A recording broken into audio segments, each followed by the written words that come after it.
Kenyans are set to know the fate of the implementation of the controversial Finance Act 2023 on Monday, the 10th of July, as the High Court is set to deliver a ruling on whether the freeze of the implementation will be lifted or not. This comes after the court last week extended the temporary suspension of the operationalization of the act pending a case filed in court by Busia Senator Okiya Omtata challenging the legality of the act.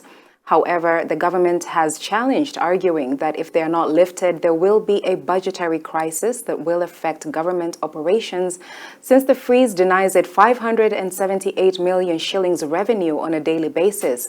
Grace Ahati reports.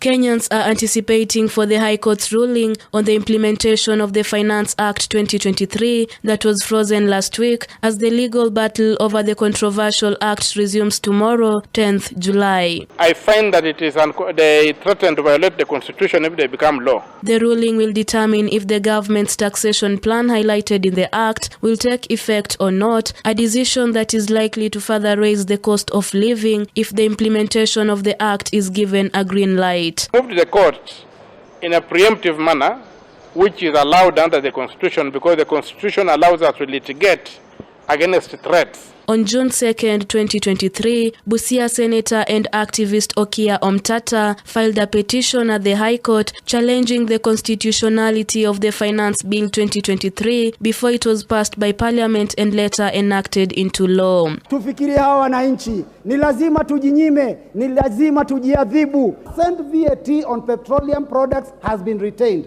Mr. Speaker, what does that mean? That the cost of everything transported, goods and services, will go up. In the suit, Omtata argued that the bill contained 30 sections which, according to him, contravene the Constitution on taxation. But what is happening right now is that the power to tax has gone to the executive. They are like talking in a manner that they are not proposing or requesting. They are talking that whether you like it or not, you'll have to do ABCD. So that power does not reside with the president or the cabinet.